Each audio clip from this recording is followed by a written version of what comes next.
By the time the first alarm sounded, the machine was already sinking. A $3 million excavator sat tilted at the edge of a marsh, its steel frame groaning as the ground beneath it gave way. What was supposed to be solid earth had turned into a slow, swallowing trap. Engineers stood frozen, radios crackling in their hands, watching thousands of dollars disappear with every inch the machine sank. Someone shouted for cables. Another called for heavier equipment. Orders flew, but nothing changed the reality in front of them. The excavator dropped again, slower this time, like the earth itself had decided to claim it. The project manager felt it instantly. Not just the loss of the machine, but the weight of delay, reputation, and money slipping away. Every passing minute tightened the pressure. This wasn't just equipment anymore. It was a test. And standing there, surrounded by experts with answers that weren't working, one question quietly took over every mind. What do you do when everything that should work doesn't? And the ground keeps pulling you deeper. Anyway, now, they didn't wait long to act. Within the hour, 2 bulldozers were brought in, massive machines built for brute force, their engines roaring as thick chains were fastened to the excavator's frame. For a moment, it felt like control had returned. Orders were given, signals exchanged, and the drivers pushed forward. The chains tightened, the engine strained, and the ground trembled under the effort. But then something shifted. The bulldozers began to lose grip, their tracks spinning helplessly against the soft surface. The chains snapped loose with a violent crack, forcing everyone to step back. The excavator didn't move, not even an inch. If anything, it sank deeper. They escalated quickly. An industrial winch was brought in next, anchored far beyond the unstable ground. It screamed under pressure, metal stretching to its limits as the line pulled tight.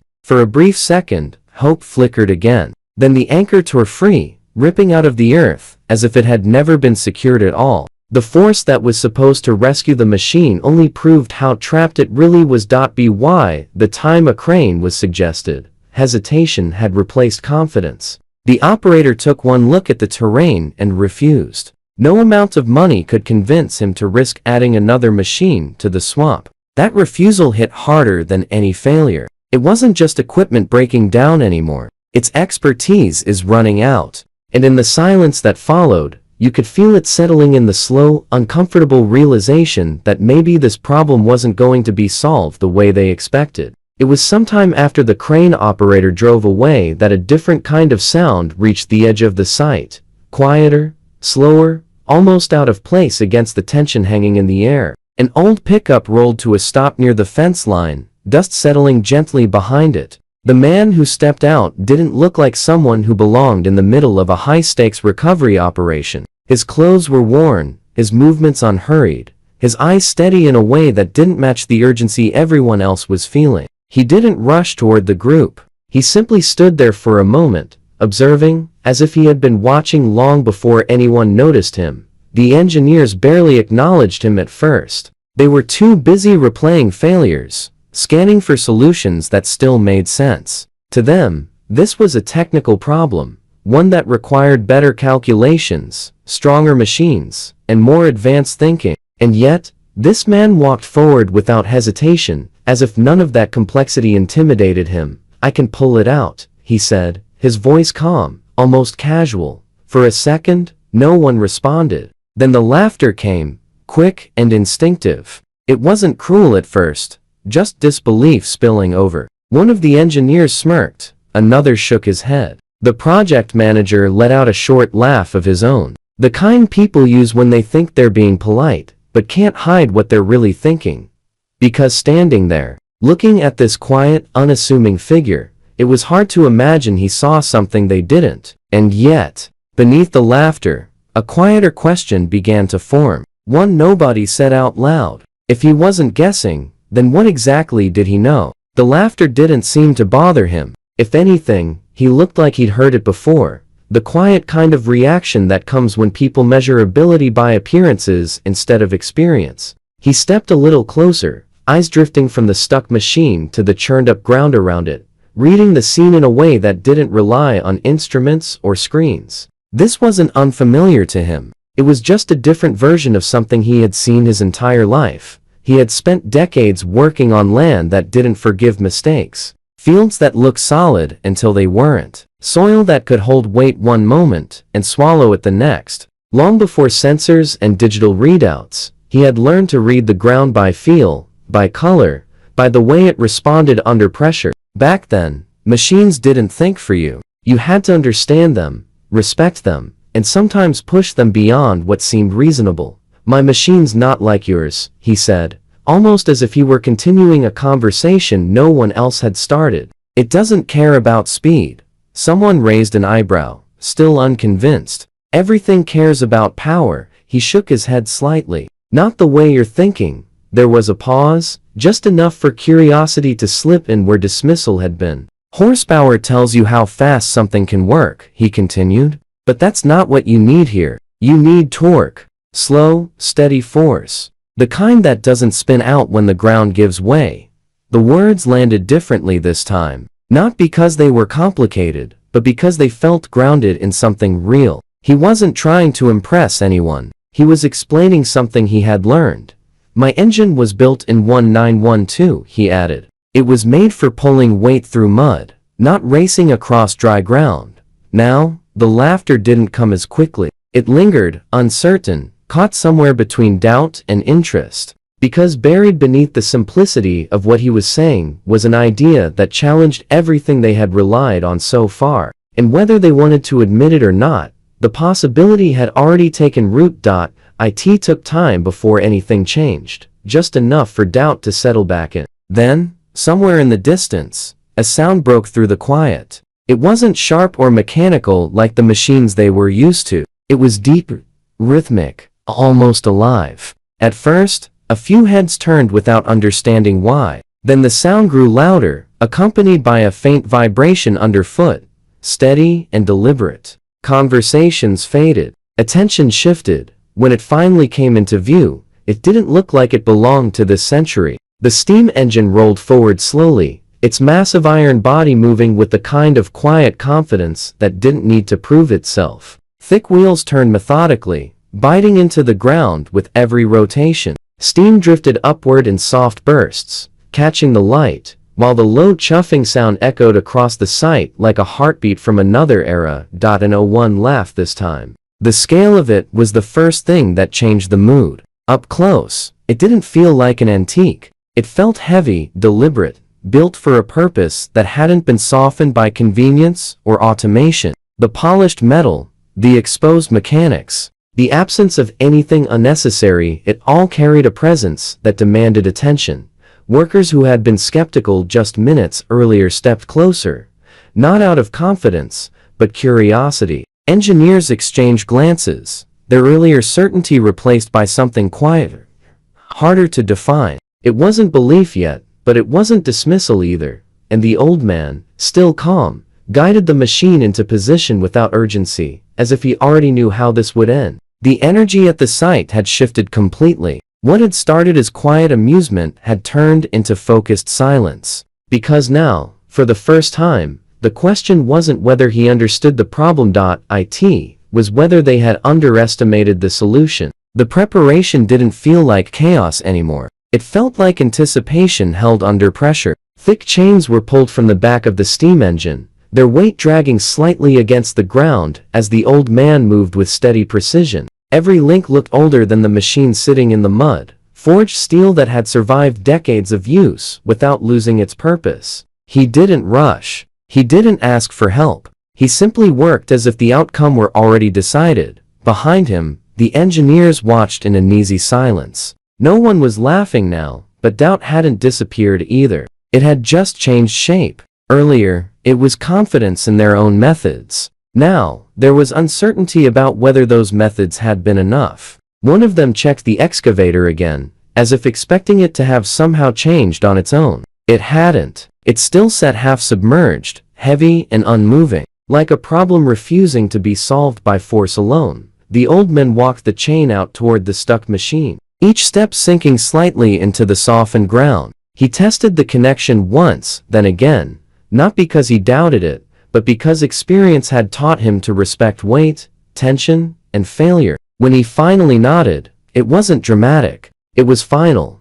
Someone behind him muttered that this was still a risk, that the ground might give, that the chain might not hold. But he didn't turn around. He had already heard every version of doubt before. "Let me tell you about the next few minutes," he said quietly, almost to himself. As he returned to the steam engine, that one line changed the air again. It wasn't a warning. It wasn't confidence either. It was something else entirely, certainty without explanation. The kind that makes people stop talking, because they realize whatever happens next is already in motion. And for the first time since the excavator had sunk, everyone there understood. They weren't just waiting for a machine to move. They were waiting to see who had been right all along. He didn't look at anyone when he opened the throttle. There was no announcement, no dramatic signal, just a steady movement of his hand and a change in the sound of the machine. The steam engine responded slowly at first, as if gathering itself. Then the rhythm deepened, a heavy, consistent chuffing that seemed to settle into the ground beneath it.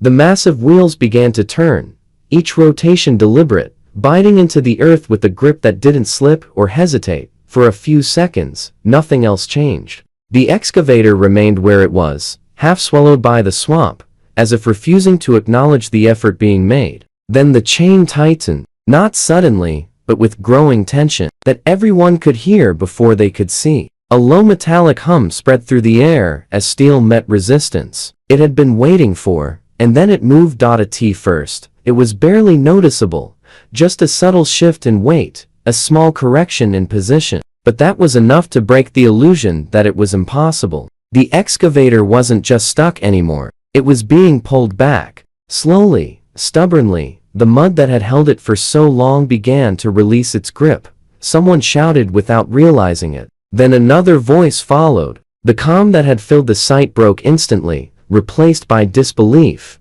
turning into movement, into sound, into reaction. The machine crept forward, inch by inch, then foot by foot, as the steam engine kept pulling without hesitation, without doubt. The old man didn't react. He simply adjusted the throttle slightly, maintaining control as if he were guiding something he had done 100 times before. The difference between failure and success wasn't loud to him. It was precise. Behind him, engineers who had spoken in calculations and certainty just minutes earlier were now silent, watching their assumptions unravel in real time. The same machines they had trusted had failed. And yet, this older system, simple and unrefined by modern standards, was doing what none of them could.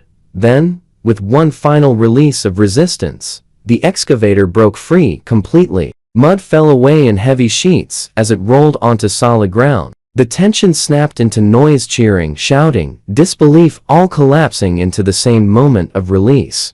And in the center of it all, the steam engine continued forward one last time before slowing, as if it already knew the job was done. The noise faded more slowly than the moment itself. 1 second, the site was alive with shouting and movement, and the next, it felt like everything had been drained out of the air. The excavator sat safely on solid ground, still dripping with mud, still shaking slightly from what it had just endured. But no one was looking at it anymore. Their eyes had shifted to the steam engine, and to the man standing beside it, as if nothing extraordinary had just happened. The engineers didn't speak at first. The same people who had been confident in every calculation, every machine, every modern solution, now stood in quiet disbelief. There was no explanation that felt necessary anymore, because what they had witnessed didn't need one. It simply was. The project manager finally stepped forward, his voice lower than before. The weight of the last few hours was clear in the way he spoke, in the way he avoided unnecessary words. He didn't try to justify anything. He didn't try to defend what had failed. He just acknowledged it.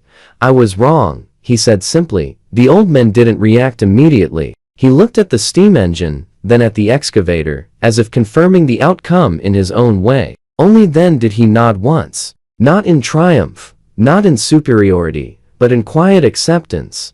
There was no celebration from him, no need to prove a point. And somehow that made the moment heavier, because respect didn't come from what he said. It came from what he had already done. The silence that followed didn't feel empty. It felt full of meaning, like something had shifted that couldn't be reversed. The excavator stood where modern engineering had failed to keep it. and beside it stood a machine built in a different century, still doing work that no one had expected it to do anymore. No one spoke for a while, because anything said felt smaller than what had just happened. The old man didn't try to explain it further. He didn't need to, but if he had, it would have sounded something like this. Progress isn't always about building something newer. It's about understanding what still works when everything else stops. Because in that moment, it became clear that the problem was never just the machine trapped in the mud. It was the assumption that newer always meant better, and that older meant useless. Yet right in front of them was proof that some knowledge doesn't fade with time. It just gets ignored until it's needed again. And maybe that was the real lesson everyone took away that day. Not that modern tools fail, but that they have limits. And not that old machines are superior, but that they were built on principles that still matter when conditions stop being predictable. As the steam engine slowly cooled, and the last traces of steam disappeared into the air, one thought stayed behind longer than anything else. Some things don't become obsolete. They simply wait for the moment someone is humble enough to remember why they were built in the first place. Years passed, and the story should have faded into memory, reduced to something people only mentioned when they talked about that old rescue in Clayton County. But the swamp didn't change, and neither did the kind of mistakes people made when they believed experience could be replaced entirely by newer machines. It happened again on a humid summer afternoon, almost identical to the first time. A modern excavator, even larger than before, sank into the same unstable ground. Once again, engineers arrived with confidence. Once again, they brought machines that promised more power, more efficiency, more control. And once again, the earth refused to cooperate. For a moment, it felt like history repeating itself in real time. The same frustration, the same silence when solutions stopped working. The same realization is creeping in that numbers on paper didn't always translate to results in the field. But this time, no one laughed when an old truck pulled up at the edge of the site. They already knew what it meant. The steam engine wasn't just a machine anymore. It was a reminder, a lesson that had already been proven once, but needed to be seen again whenever certainty turned into assumption. And as the chain tightened and the old engine began to pull, there was no disbelief left in the air. Only acceptance. Because some stories don't repeat themselves by accident. They repeat themselves so people don't forget.